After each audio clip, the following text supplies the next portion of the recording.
Good afternoon. Hi. You've learned. So when President Smith first emailed me with her request to speak at this gathering, I was very excited. I have a lot to say. After all, I'm starting my 10th year as a member of Swarthmore's faculty. I'm an alumna of the college, class of 1999.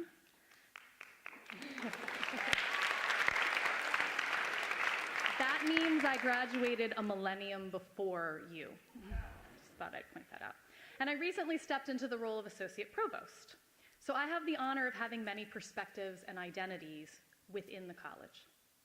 However, when I tried to write this speech, I kept starting and stopping.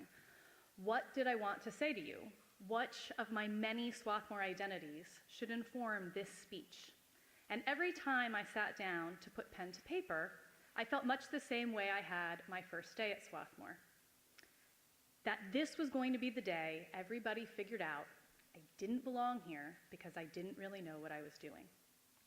See, 23 years ago, I spent my first day on this campus as a student like all of you.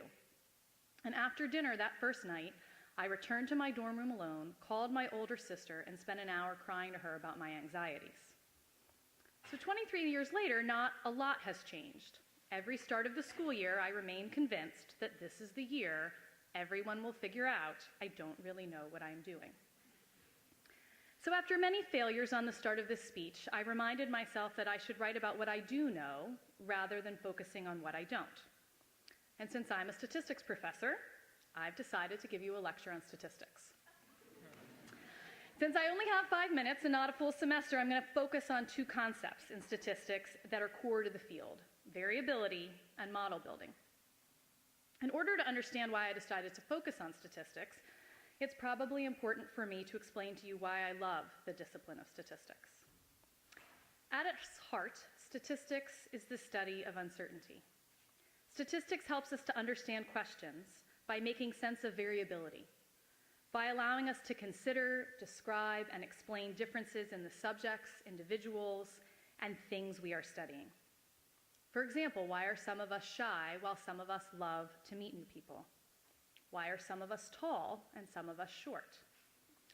Why can my son dance the fortnight floss while I cannot?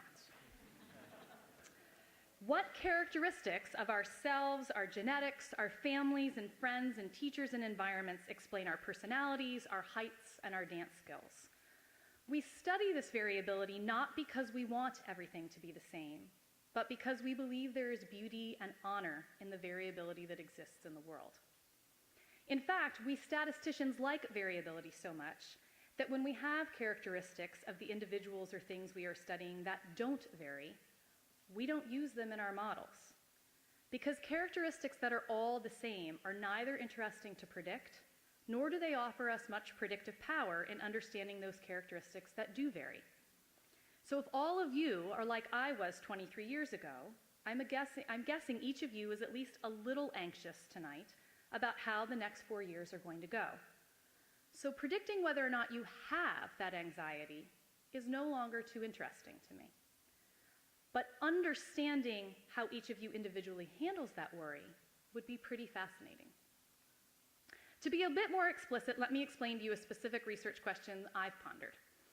I study the development of what economists call human capital. In other words, how do the skills and talents that we develop when we are young affect our later life outcomes? For instance, like graduating from college. Will it only be your academic skills that get you through Swarthmore?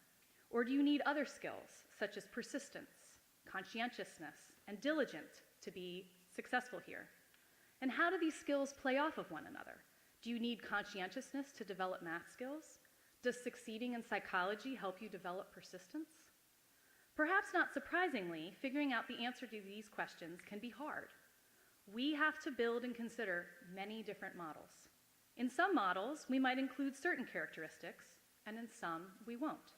For example, if I want to predict the persistence of the class of 2022, maybe I include your high school grades or your SAT scores or both. Another model might examine how persistence is explained by how many years you studied music, played a sport, or kept that after-school job. Some models become overly complicated, and others are way too simple.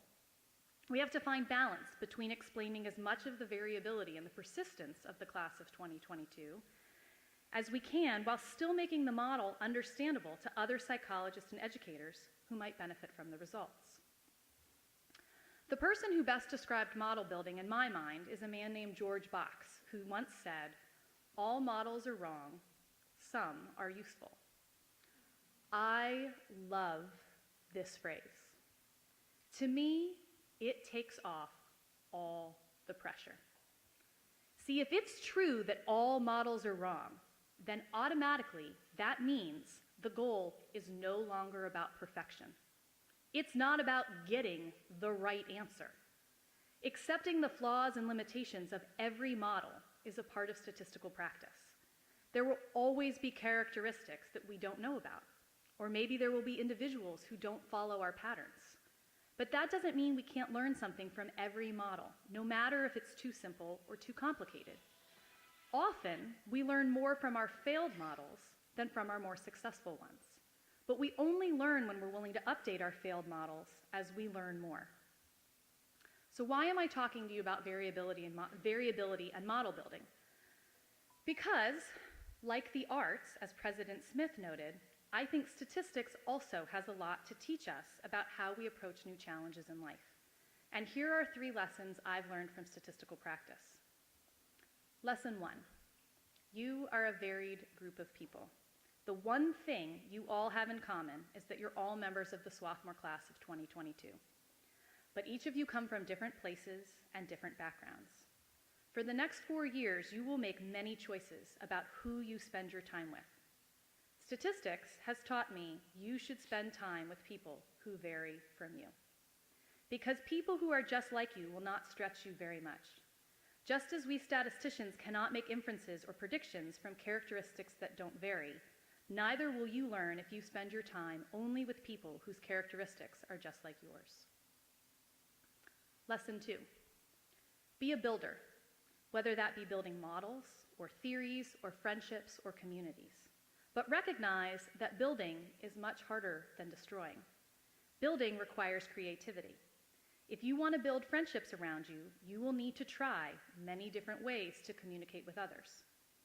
Sometimes you will make things overly complicated, and other times your assumptions about others will be way too simple. You will have to find balance between explaining and arguing your point of view and listening and hearing the perspectives of others. Just as we statisticians learn by building many models, you will learn by building many friendships, many relationships, and many communities. Lesson 3, perfection should not be the goal. Rather, the goal should be usefulness, helpfulness, valuableness, kindness, and attentiveness.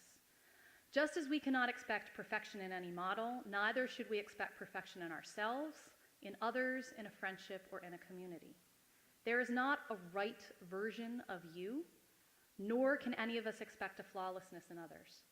Rather, the goal should be to learn from each imperfect interaction with others, each imperfect paper we write, each imperfect community we inhabit. The more I study uncertainty, the more uncertain I become.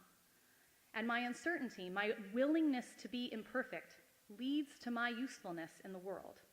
My flaws and limitations have become some of my greatest strengths because it's through those flaws and limitations that I've learned the most. So my wish for you is that in 4 years on your graduation day, you will look back on your time at Swarthmore and you will see the faces of the many varied people you met and loved, have found the pride that comes from building something while you were here, and that you will be just a little more uncertain, a little more imperfect, but much more useful, much more thoughtful, and much more lovable. Welcome to Swarthmore.